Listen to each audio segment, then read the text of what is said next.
Today I want to continue and make prints from my trip from Hamburg, and I will probably stop on like small things what I have in a darkroom and what I actually use. So let's start from like small preparation, unpack my stuff, prepare the solutions and heat them up. As I said in the previous video, so it takes around 5 to 10 minutes, and usually if I just spend time loading the enlarger with the film and choosing the proper negative, it's already up to the time and up to the temperature in the heater.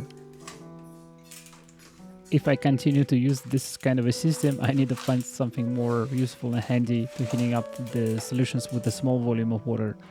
In addition, I haven't planned to modify this circulator to just make a switch to turn off the screen, because I never leave the darkroom and it's actually like in the same bathroom, in the same room, so it's quite handy if I can just turn off the screen. Let's talk about safe light. So safe light, it's actually one of the biggest misconceptions about darkroom and about the darkroom and color photography actually. I bought this Jobo Maxilux Color. It's actually pronounced Jobo, but on internet it's Jobo, just in case.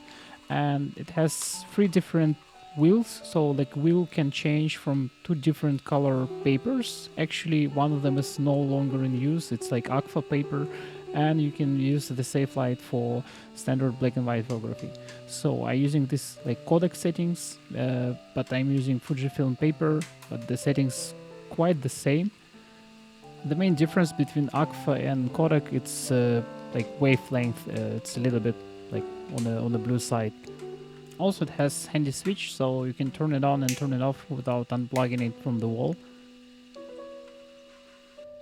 If you rotate color wheel here, you can see a little bit different color. It's actually not the same what you see by eye, so camera doesn't really recognize like few nanometer difference in the wavelength.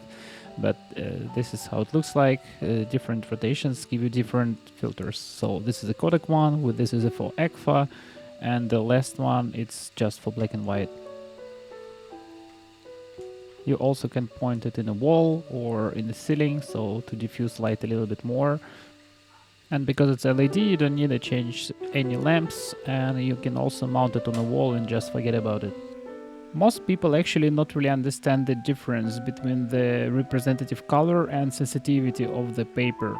So here you can see it's not sensitive around 598 nanometers. So for us it means this yellowish background color what you have on a color film, it's actually not rendering on paper at all. And if you use the same color, if you use the same wavelength of the base material of the film, it's actually not transferring to the paper. And you can use around like few minutes of this low intensity light just directly on paper and nothing will happen. The fogging looks like a little bit like bluish light, so you can clearly see it with the frame. Because I want to print from the medium format, I need to change this like frame for 6x6. It's just different spread of light on the film inside the photo head. And also I need to change the lens from 50mm back to 80mm. Otherwise I will have a like vignetting on the edges and I cannot really like focus on this far distance. I actually stopped removing the lenses from the board and just exchanging the board itself. First step, I actually need to find the focus on the frame with the same magnification what I will use for later prints. I usually focus on some sharp structures like trees or windows or just sharp objects. If I cannot find any sharp objects, I just focus on the grains of color. You can tell it like this. But with the medium format, it's not so easy because grain is crazy small and you have a lot of resolution there. After focusing, I changing to my test printer, and from the test printer I also need a refocus because it's a little bit different height. And I put the test paper there and refocus again and probably find a little bit different spot to check like if my focus is correct or not really.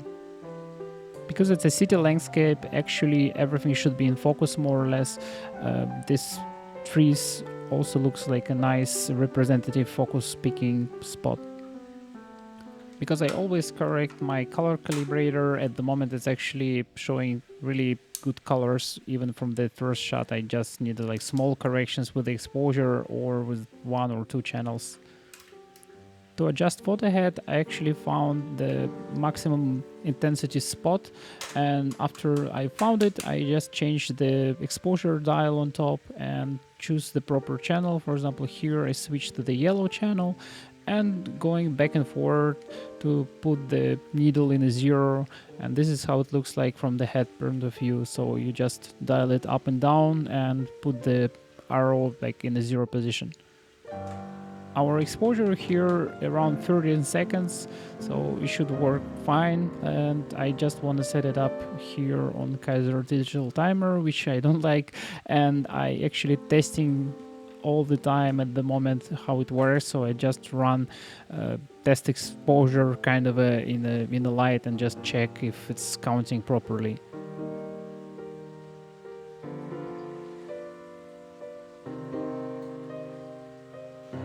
And we land on these settings. It's around like 90, 160, which is quite normal.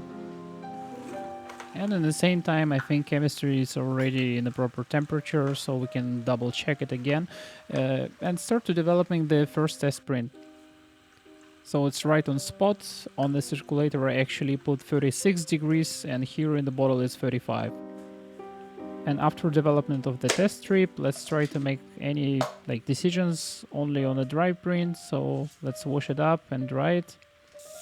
But even if it's wet, you can clearly say it's quite close to what I want to see. It's a little bit off with the exposure on the right side, but we will try to correct it now. Fast dries, I just put the print on the wall and apply some squeegee to remove excess water and dry it with a hair dryer. It's not fiber-based paper, so it takes around like 10 seconds to dry it. Actually, it's much worse on the backside because you not apply air there. And this is our print. I really like the colors. It was a sunset. I don't like this part. This looks a little bit dark and we're starting to losing some details in the shadows. So what I want to try, I want to make the covering of these parts and just increase a little bit brightness on the edges of this print. Because I'm printing from the negative, this part is actually thin part of the negative, so we just need to remove excessive light, and I will probably block the light here and shake it for 3 seconds or something like this, and let's see how it goes on the big print directly. So let's print the more or less final print and maybe try a few iterations, see if it doesn't really work. So we need to refocus again and find the proper position for the frame, and after it just make exposure and development print. At the moment it's a fresh solution, so I don't need any corrections. It's 45 seconds for development and 45 seconds for bleach fix, and after it I just wash the print under the sink. This Jobo tank actually have a cup inside, so it's not starting developing before I rotate 90 degrees this whole tank. So you need to be careful on second solution, because second solution kind of used as a stop. So you need to be careful and pick the same timing more or less, because you can overdevelop or underdevelop the paper. So be consistent with your hand and with the time what you're using for development. And let's see what we got in the final print. You need to be careful to pull out the print from the tank, because it can be a little bit fragile when it's wet.